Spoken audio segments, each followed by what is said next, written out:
E aí, pessoal, a gente vai dar continuidade, né? A gente vai dar continuidade aos nossos estudos sobre campo magnético. Pretendemos encerrar nessa aula esse assunto, né? Então vamos lá, vamos à massa, né? Então, a primeira suposição de que o campo magnético da Terra, aliás, a Terra se comportava como um ímã gigantesco, né, foi feita por um médico. Ele não era propriamente um cientista, né? Chamado William Gilbert. Ele escreveu um livro, né, chamado The Magnet. E conta-se a história que ele era muito amigo da realeza britânica, ele era inglês, né, e aí ele foi correndo demonstrar a sua grande descoberta, né, para os aristocratas da época. E foi bem recebido, inclusive pela Royal Society, né, que é aquele grupo de cientistas lá em inglês, grandes fenômenos aí da física, das ciências pertenceram, né? Tipo Newton, Hooke, enfim. Mas dando prosseguimento, o que ele argumentava, né? Ele argumentava, por exemplo, se você pegar um bastão e esse bastão tiver propriedades magnéticas, ou seja, ele ser um ímã em forma de bastão, tá? A gente sabe que ele vai ter um norte, né? Um norte magnético, e ele vai ter um sul magnético, tá? E a gente sabe também que o sentido da corrente, né, é no corrente, ó, o sentido do fluxo, tá? Do norte para o sul, o fluxo do campo, tá? Então aqui é a mesma coisa, aqui ó, é a mesma coisa, do norte para o sul magnético. Então se você colocar algum objeto imantado perto, ou então próprio um objeto, uma agulha, por exemplo, a agulha vai tender a alinhar-se ao sentido, né, a agulha imantada, por exemplo, ao sentido dos polos, ou seja, tendo uma agulha aqui, né, aqui vai ficar o sul magnético dela e aqui o norte magnético. E é justamente isso que o fenômeno da bússola é baseado, né? Então ele já tinha aí alguns milhares de anos, ou centenas de anos de fatos observados, né, de funcionamento da bússola, para argumentar no seu livro. Bem, a gente observa que aqui na figura B, ó, vou apontar com laser. Na figura B, a gente nota que o eixo do campo magnético da Terra não coincide com o eixo geográfico da Terra, né? E existe uma declinação. Para que serve essa declinação? Essa declinação, ela serve muito, né, para, por exemplo, para navegação, né? Para tornar as coisas mais precisas. Por quê? Se eu experimentalmente levar em consideração que os polos magnéticos estão alinhados com os polos geográficos, aí existe uma margem de erro de 11 graus, né, de posição. Mas é exatamente como essa figura aqui, ó. Tá? Essa figura aqui ela é bem explicativa do posicionamento do ímã aqui no interior da Terra, porque funciona como um ímã interior, né, em forma de bastão, e aí vai gerar esse campo magnético. Mas, professor, isso não explica, né, a geração desse... Por que a Terra é um ímã gigante? Isso explica que ela é, o fato dela ser, mas não o fato de por que ela é. Bem, as explicações sobre isso ainda não são tão exatas, né? Então, qual a explicação mais aceita hoje pela ciência? É que, na verdade, existe um fluxo, de novo um fluxo de metal líquido no centro da Terra que, ao proporcionar uma rotação, ele acaba gerando esse campo magnético na Terra, né? Então, essa seria a explicação até hoje aceita. Tá? Ninguém conseguiu, de forma mais concisa, mudar essa interpretação do porquê que a Terra tem um campo magnético. Bem, essa inclinação e declinação magnética, ela tem muito a ver, né, com o aspecto do campo, porque o campo, sendo um vetor, acho que eu não tinha comentado para vocês, o campo magnético, que na verdade isso aqui é uma indução magnética, né? Isso aqui é um vetor. Professor, vetor, já lembro disso de mecânica. Pois é, querido, é exatamente aquela definição mesmo. Tem modo, direção e sentido, né? Então, ele vai ter componentes, porque eu tenho um vetor no espaço, né? Os componentes dele, as componentes que a gente tinha visto lá aqui, por exemplo, um vetor, vamos chamar o vetor A, né? Ele tem uma componente na direção X, que eu chamo de A e chapéu, mais uma componente B em J chapéu, tá? Ou seja, na direção X, na direção Y. Só que esse vetor B aqui, levando em consideração a realidade, né? Ele tem componentes em 3 dimensões. Ou seja, esquerda, direita, frente, atrás, cima, embaixo, tá? Então ele pode ter essas 3 componentes.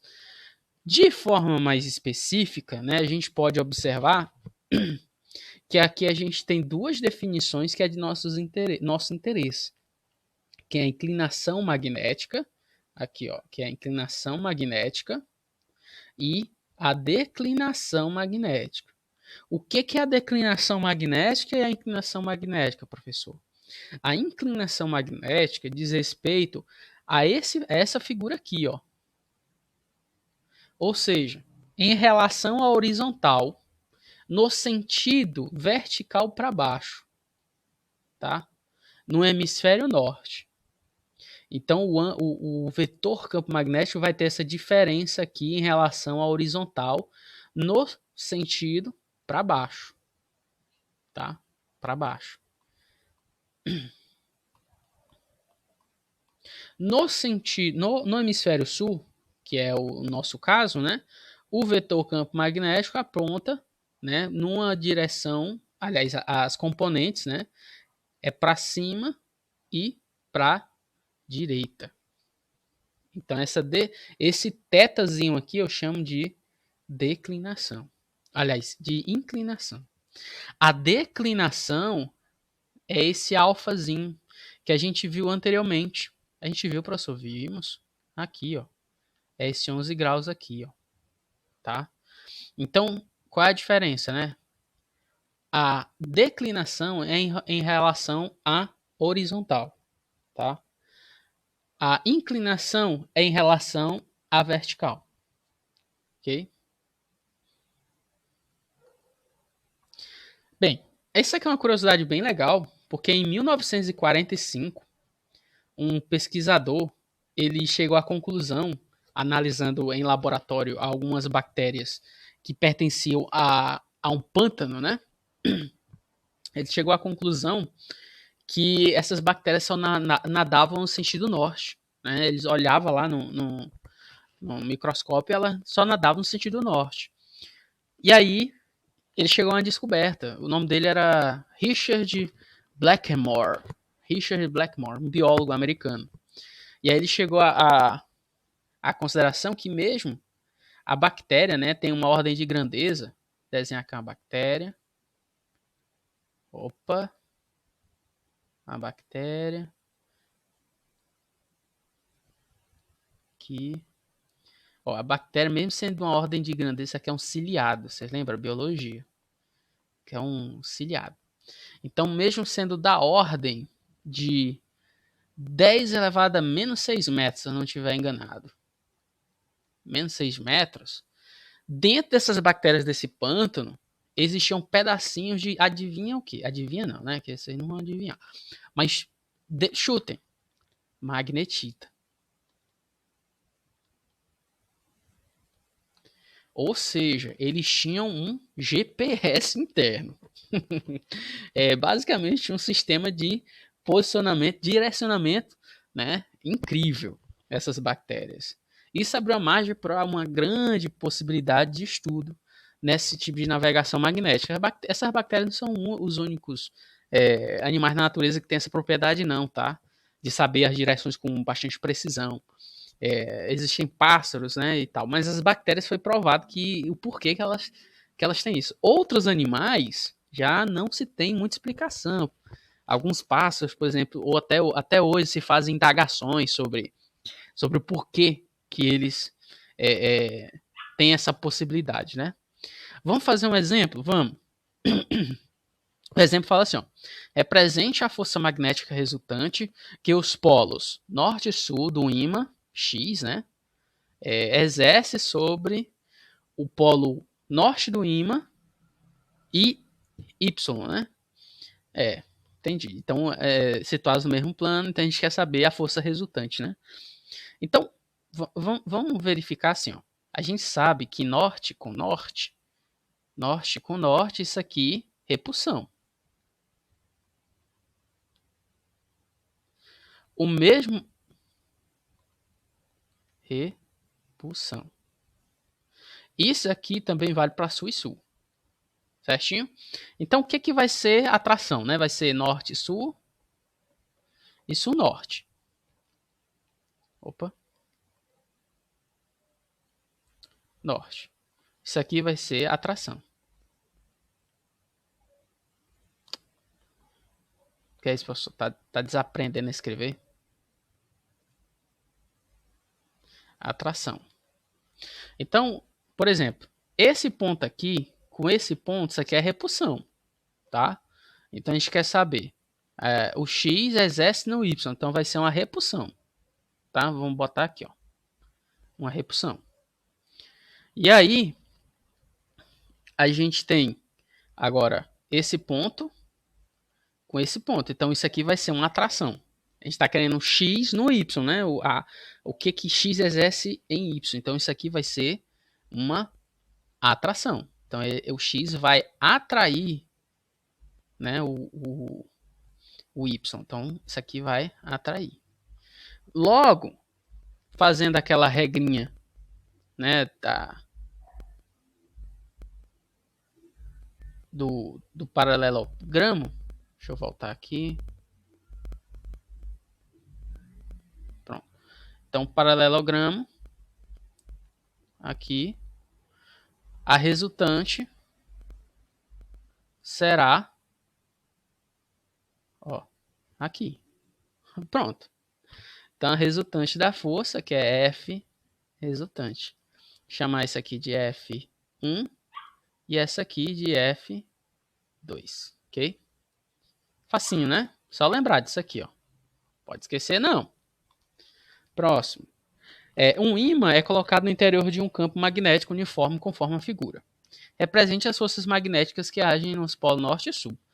Ó, a gente sabe que o fluxo do campo, ele dá-se de que modo, pessoal? É do norte ao sul, né? Então, desenhando um ímã, aqui, ó, desenhar ele no fluxo, aqui vai estar apontado para esse lado, vai ser o norte do ímã, e aqui vai ser o sul do ímã, tá? Então, ele vai estar alinhado assim, ao campo, porque é norte e sul é a atração, e sul e norte também é a atração, ok? Próximo. Ó, quais das figuras representam, B ou C representa a posição de equilíbrio estável em um ímã imerso no campo? Ora, a gente sabe que aqui tem o sul e aqui tem o norte magnético do campo, tá? Então a gente sabe que isso aqui está alinhado, né? Então vai ter uma força aqui, ó, e vai ter uma força aqui. A gente sabe que, por exemplo, se o ímã tiver assim, ó, deixa eu ver aqui e aqui. Se tiver assim, isso aqui vai gerar um torque. Ele vai girar, ele vai rotacionar. Logo, não está em equilíbrio. Resposta. Esse cara aqui, ó. Esse cara aqui vai estar repulsão aqui e repulsão aqui. Logo, vai dar ruim. Ele vai meio que girar, né? Ok. Então, resposta letra B. Ficamos por aqui, tá? Até mais. Physics in for Love. Até mais, pessoal.